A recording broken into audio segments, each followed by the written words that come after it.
আসসালামু আলাইকুম দর্শক, ওয়েলকাম টু লাবণী কিচেন। আজ আমি বানিয়ে দেখাবো পারফেক্ট পুরানো ঢাকার ঐতিহ্যবাহী একটি রেসিপি, গরুর মাংসের চাপ। খাবারটি এত বেশি জনপ্রিয় যে এখন বিভিন্ন অনুষ্ঠানেও এই রেসিপিটি দেখা যায়। তবে আপনারা চাইলে চিকেন দিয়েও এই চাপ বানাতে পারেন, কিন্তু অথেন্টিক স্টাইলে এই চাপটি বানানো হয় গরুর মাংস দিয়ে। সামনেই কোরবানির ঈদ, গরুর মাংসের ছড়াছড়ি। ভিডিওটি যদি ভালো লাগে অবশ্যই ট্রাই করবেন। চলুন ঝটপট শুরু করা যাক।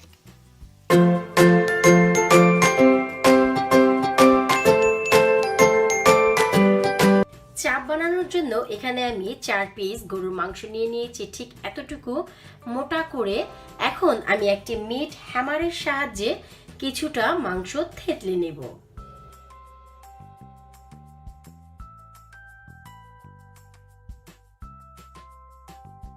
গরুর মাংসটি আমি অনেকটা থেতলে নিয়েছি। একটু লক্ষ্য করলেই দেখবেন যে থেতলে নেওয়ার পর কতটা পাতলা হয়ে গেছে, এবং গরুর চাপ বানানোর জন্য মাংসটা এভাবে থেতলে নেওয়া মোস্ট ইম্পর্ট্যান্ট। প্রথমে আমি দিয়ে দিব 1 টিস্পুন গার্লিক জিঞ্জার পেস্ট। এখন হলো ম্যারিনেট করে নেওয়ার পালা। একে একে আমি সব মশলা এতে ব্যবহার করব। 1 teaspoon chili powder, half teaspoon cardamom powder, এলাচের পাউডার ব্যবহার করছি, সামান্য জয়ত্রী। এটি অল্প দিলেই চমৎকার ফ্লেভার চলে আসে, তাই খুব বেশি দেওয়ার প্রয়োজন হয় না। 1/4 টিস্পুন জায়ফল, 1/4 টিস্পুন কাবাব চিনি পাউডার। এখানে আমি নিয়ে নিয়েছি 1 টেবিল স্পুন সাদা সরিষা ও কালো গোলমরিচ একসাথে বেটে, এটাও আমি দিয়ে দিচ্ছি। সাথে ব্যবহার করব 1.5 tablespoon chili sauce, tomato sauce না, চিলি সস। ব্যবহার করব 1/4 টেবিল স্পুন কুকিং সল্ট, পরে লাগলে আরো ব্যবহার করব। সাথেই ব্যবহার করব হাফ টিস্পুন মিট টেন্ডারাইজার। এটি যদি আপনাদের কাছে না থাকে, এটির পরিবর্তে আপনারা কাঁচা পেঁপে খোসা সহ বেটে 1 টেবিল স্পুন ব্যবহার করতে পারেন। সাথেই ব্যবহার করব 2 টেবিল স্পুন কুকিং অয়েল। ভালো করে এখন হাতের সাহায্যে ঘষে ঘষে সবগুলো মশলা মাংসের গায়ে মাখিয়ে নিতে হবে। মশলাগুলো সব মাখানো হয়ে গেলে এখানে আমি নিয়ে নিয়েছি 2 টেবিল স্পুন ইয়োগার্ট ও বেরেস্তা একসাথে বেটে, এটাও আমি ভালো করে মিশিয়ে নেব। মাংসটি সম্পূর্ণ ম্যারিনেট করা হয়ে গেছে। এখন এই মাংসটি আমি রেখে দিব 6 ঘন্টা পর্যন্ত। ফিরে আসবো আবার 6 ঘন্টা পর। এখানে আমি 1/3 কাপ বেসন নিয়ে নিয়েছি। গরুর চাপে এই বেসনের ভূমিকা মোস্ট ইম্পর্টেন্ট। এটি ছাড়া আসলে চাপটির যে থিকনেস ও একটি চমৎকার ভাব আসে, সেটি কখনোই পাওয়া যায় না। এখন এই চাপের সাথে আমি বেসনটি ভালো করে প্রথম একটু মেখে নেব।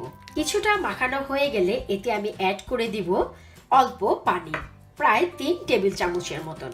ভালো করে মিশিয়ে নেব।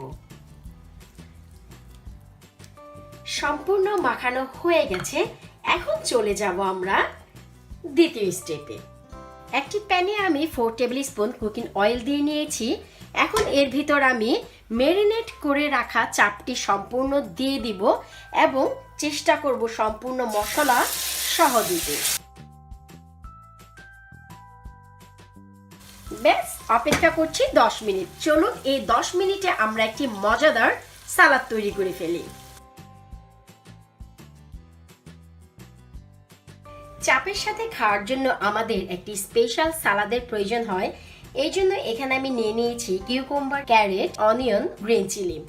এখন আমরা একে একে সবগুলো উপাদান মিশাতে থাকবো। 3 টিস্পুন ন্যাচারাল ইয়োগার্ট, 1/4 টিস্পুন বিট লবণ, হাফ টিস্পুন ভাজা জিরার পাউডার, 1/4 টিস্পুন গোলমরিচের পাউডার, 1/4 টিস্পুন সল্ট আপনারা আপনাদের পছন্দ মতো অ্যাড করে নেবেন। Finally 1 teaspoon tamarind sauce. এখানে আমি তেঁতুলের টক বানিয়ে নিয়ে নিয়েছি। তেঁতুলের টক পারফেক্টলি কেমন করে বানানো যায় এর একটি ভিডিও রয়েছে, আপনারা দেখে নেবেন। একটি স্পুনের সাহায্যে এখন ভালো করে মিশিয়ে নিব। এই সসটি একটু স্পেশাল। যারা আসলে মোহাম্মদপুর বা ইসলামপুরে গিয়ে কখনো গরুর চাপ বসে খেয়েছেন, তারা নিশ্চয়ই সবাই জানেন যে সেই চাপের সাথে এই সালাদটি অবশ্যই সার্ভ করা হয়, এবং এটি একটি বিশেষ স্পেশাল সালাদ ফর বিফ চাপ। 10 মিনিট জাল করার পর ওয়াও, আমাদের চাপটি অনেকটা দেখতেই পাচ্ছি অনেকটা স্কুইজ হয়ে ছোট হয়ে গেছে। আর এটি হচ্ছে চাপের বৈশিষ্ট্য, আমরা যত বড় মাংসই নেই না কেন এটি অবশেষে স্কুইজ হয়ে অনেকটা শর্ট হয়ে যায়। এখন 10 মিনিট রান্না করার পর হলো হালকা একটু টেস্টিং এর পালা। ঠিক এইরকম একটি মেটাল স্টিক দিয়ে প্রেস করে দেখব যে চাপটি আর কত কুক করতে হবে। আমি দেখতেই পাচ্ছি যে সম্পূর্ণ চাপ দেওয়ার সাথে সাথেই দেখুন স্টিকের ভিতরে চলে আসছে। আমার মনে হয় না যে আর বেশি কুক করতে হবে, তারপরেও আমি আরও 10 মিনিটের মতো এটি কুক করব যতক্ষণ না পর্যন্ত সমস্ত গ্রেভিগুলো চাপের ভিতর চলে আসছে। চাপটি সম্পূর্ণ রেডি হয়ে গেছে, যত গ্রেভি ছিল চাপে সব টেনে নিয়েছে, এখন শুধু রয়ে গেছে তেল। এর মানে আমাদের চাপটি সম্পূর্ণ কমপ্লিট হয়ে গেছে। এখন আমরা সরাসরি চলে যাব ডিশ আউট করার জন্য। গরম গরম চাপ সম্পূর্ণ রেডি হয়ে গেছে। এখন হলো এই গরম গরম চাপের উপরে আমি হালকা চাট মশলা দিয়ে দিব, এতে করে চাপের যে ফ্লেভার ও টেস্ট আরও দ্বিগুণ 3 গুণ 4 গুণ বেড়ে যাবে। শুধু তাই নয়, এর উপর আমি দিয়ে দিব হালকা করে অনিয়ন স্লাইস। এটি যখন আমরা কেটে খাবো তখন এই অনিয়নটি দারুণ একটি জুসিনেস দিবে। সালাদের সাথে ফ্রেশ অনিয়নের জুসিনেস, রিয়েলি অ্যামেজিং টেস্ট। এখন হলো একটু কেটে খেয়ে দেখার পালা যে চাপটি আমাদের কেমন হয়েছে। ওয়াও, কাটা মাত্রই কেটে যাচ্ছে, সাথে একটু সেই special salad. Now time to test. আলহামদুলিল্লাহ, ইটস রিয়েলি টেস্ট। আমার এই চাপের ভিডিওটি এখন দেওয়ার একটি উদ্দেশ্য, সামনে ঈদ আর মাংসের ভীষণ ছড়াছড়ি। যারা চাপ ভীষণ পছন্দ করেন, গরুর মাংসের সলিড মাংসগুলো রেখে দেবেন এবং ঠিক এভাবেই চাপ বানিয়ে খাবেন। আশা করি আজকে আমার এই ভিডিওটি আপনাদের অনেক উপকারে লাগবে। নিশ্চয়ই ট্রাই করবেন এবং ফ্যামিলি ও ফ্রেন্ডদের সাথে অবশ্যই শেয়ার করবেন। তার সাথে আমার চ্যানেলটি সাবস্ক্রাইব করার অনুরোধ রইল। Until next video, bye bye.